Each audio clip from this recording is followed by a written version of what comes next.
Mmm. Mm-mm. Yep. Welcome to the CXM experience. And today we're going to be talking about chicken. Yep.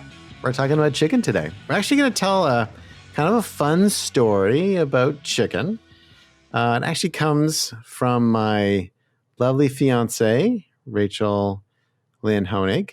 And Rachel tells this story all the time.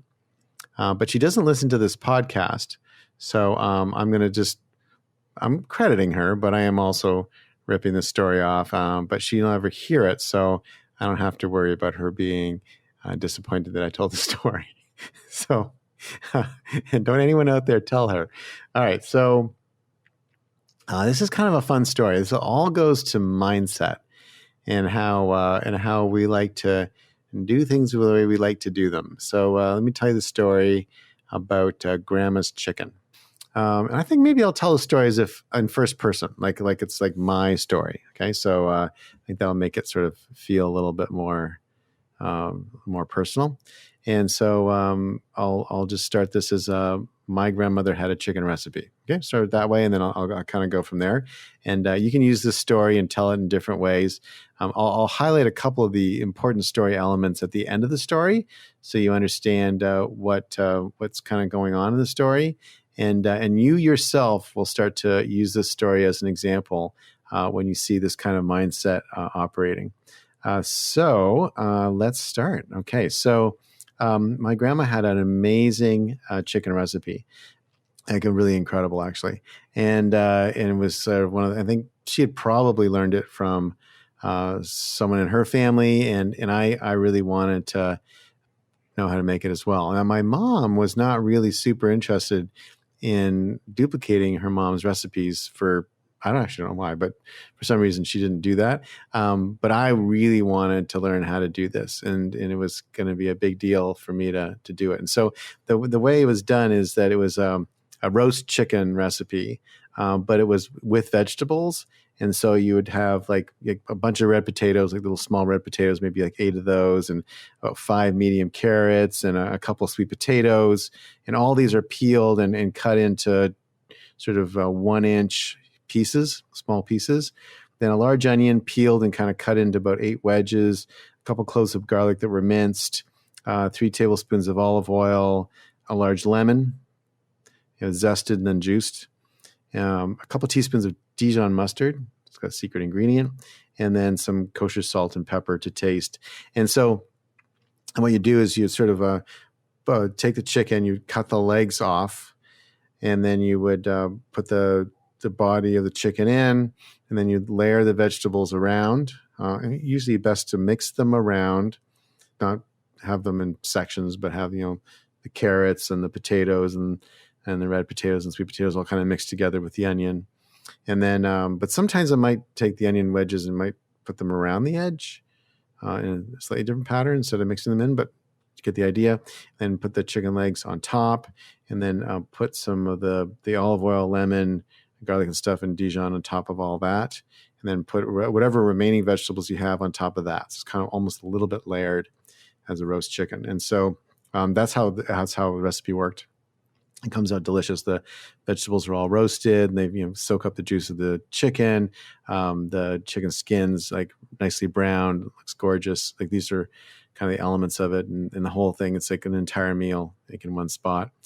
So my grandmother had been making this for years, and so I wanted to do it. And I wasn't super old, but let's say like 10ish.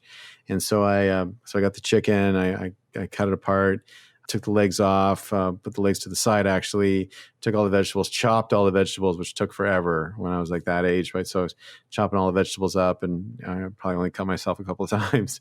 And then I put the chicken body in, put the vegetables in. I think the first time I did it, I mixed the onion up, but I didn't like that because it broke the onions apart. They weren't in wedges anymore, so I've changed that since then. Then put the chicken legs on top, and then put on the kind of the olive oil and lemon and the mustard. Kind of put that on top of that, and I put that in the oven. And it took a long time. It was like really elaborate, and it was kind of tricky, kind of cutting the legs off and putting the body together, and getting all the vegetables chopped up and sort of putting all in. But it was great. Then put it in the oven.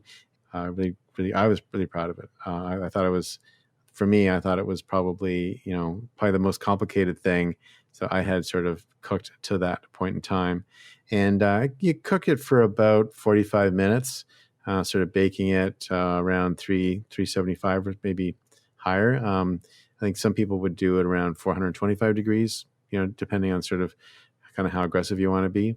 Anyway, so I sat down and made this, served it to my grandma, and she looked at it and she said, "Wow, it looks amazing! Like, looks just like the way I make it, and it's great." And then she, she has a bite and she tastes it, and she's like, "Wow, it tastes just like I make it. It's a great job and really delicious, and I really enjoy it." And I was like really proud of myself. And then she looked at me. I only have one question. And I said, "What? What's the question?" She goes, "Why'd you cut the legs off?" And I said, "Well," I said, "you always cut the legs off when you make this chicken. That was part of the recipe." And she started laughing and she said, "Oh, that's just because I don't have a pot that's big enough." So what I love about this story is that this becomes enshrined, like the way we do a thing often becomes enshrined. And often the way we do a thing is driven by a limitation that we have that may not be a limitation in the future, but we continue to do the thing that's enshrined in the process. And so Rachel's constantly saying, "Oh, looks like you had to cut the chicken legs off." When she sees something being done over and over again, it may not be necessary to be done that way anymore, but that's just the way we've always done it.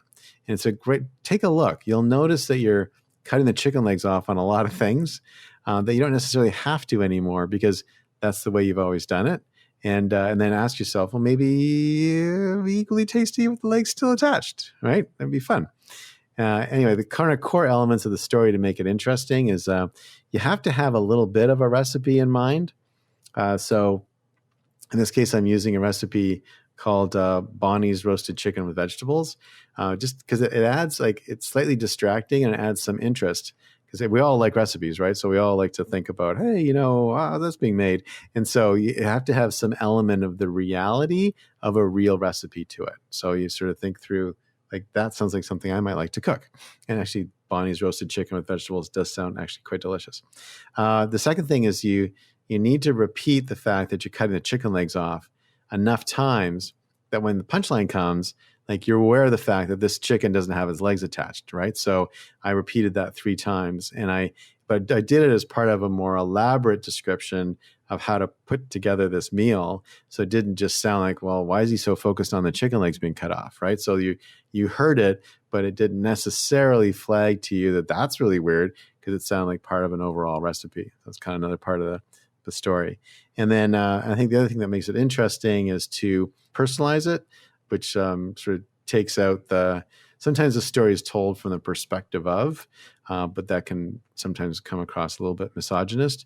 And so if you just tell it from your own perspective, then it sort of takes that element out of it entirely. So there you go. Fun story on mindset. I hope you enjoyed it as much as I did. I think that for me, mindset is the core thing that stands in the way of transformation.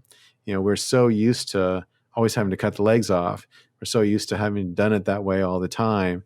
We're so used to having to report it this way, or so-and-so likes to see it this way, or whatever other set of preconceived notions that we trap ourselves into thinking have to be done every time. It makes it really difficult to drive change. And when we talk to customers, and at Sprinkler, we're always talking to customers who are at some stage of digital transformation, and sometimes at a significant stage of digital transformation. And we talk to those customers. Their issue is not that they need to do it. Everyone gets that. And my gosh, this year, if anything, has proved that digital transformation is not just an important thing to do, it is probably critical to the survival of the organization. We had one customer, Piaget, the watch company. They are very deeply into their digital transformation journey long before 2020 hit. And they had been doing a lot of really exciting work with us and on their own platforms. And during the last year, their business has gone up.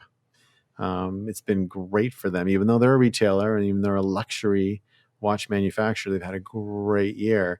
And that's been driven by the fact that they were well along on their journey. So people who had not started yet have been struggling to catch up, but they will. There's a good chance you can. So keep going.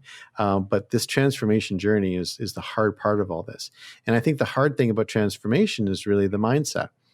People don't like change. People don't like to change, even when change is important.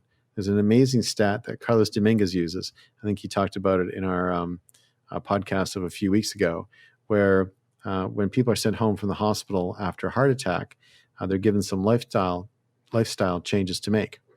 And these are important lifestyle changes that will determine how long they live. So change that is essentially your life depends on, right? And the compliance rate for people with these lifestyle changes is not 8 out of 10 or 7 out of 10. It's 2 out of 10. 80% of the people choose death over change in this particular case. So if that's how people are handling their lives, how are they going to react to your digital initiative, right? And so we do work really hard on how to manage mindset. And a lot of mindset is really getting alignment around the core issues. And so the digital customer first transformation system that we have at Sprinkler, which we offer for free and do workshops on all the time, and which I've been kind of going over the last week, is a great way to drive that alignment and get people on the same page. So given that, I am going to be picking up DCFTS in our next podcast, and we're going to be moving on to my favorite, the maturity model, and talking about that, probably dig into that for a couple of episodes, and then we'll move into the ROI model, the use case model, and the reference architecture. So probably 5 more shows or so on DCFTS, and we'll wrap that up. And for today's mindset story, I hope you enjoyed it, and try out Bonnie's chicken too. That sounds pretty good. Dijon mustard's a good idea. All right, I'm hungry. All right, that's it for today. The CXM Experience. I'm Brad Kahn, CXO at Sprinkler, and I'll see you next time.